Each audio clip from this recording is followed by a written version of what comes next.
they're like basically a higher level of a paramedic.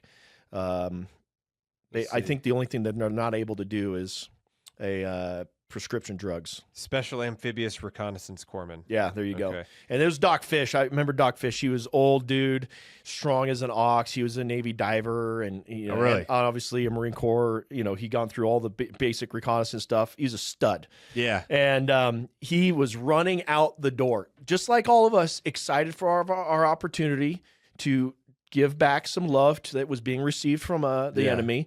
And when I yelled Corpsman, he's like, fuck. He turns around, runs down the stairs. He looks at him. He applies a pressure dressing, removes the tourniquet, gets him stabilized, and he comes back out to the rooftop and we start getting after it. And I remember, for me, I got up there, I pulled up my M4 and I see the muzzle flashes. I fire a couple rounds and I'm like, I'm not being effective.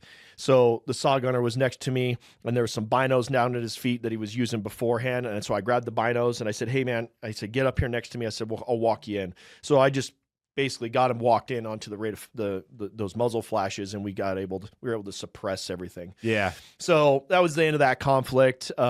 We actually, my good buddy Snell on my team, he was on the 240 on the rooftop when the thing kicked off, and we had, armor, bulletproof glass up. So you had like a little peephole cover. So you couldn't tell exactly where a guy was, but we had some ability to peer through the bulletproof glass and kind of keep an eye out there.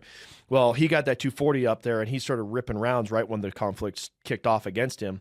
Well, he had to move positions. And so without thinking, he grabbed the muzzle, the barrel, and burned the crap out of himself. And he goes, oh shit, locks that thing back down in the new position. And now he's burning up rounds. Well, the palm of his hand bubbled up probably 6 inches. Like, it was huge. Oh my God. So he just starts, he stays in the battle, stays in the work, starts doing what he needs to do.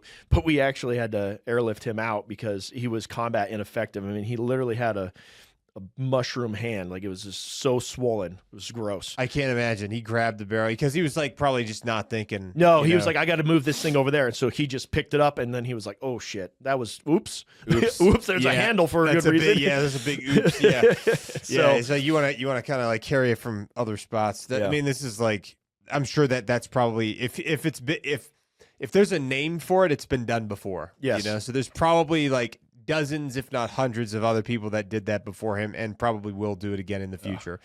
Well, and then that night, they did the battle site assessment. The next day, I believe it was the next day, we decided that we were going to leave the FOB, and we had this mission that we needed to go scout out this town. There's a mosque that we believe some, high value target was going to be there, et cetera, et cetera.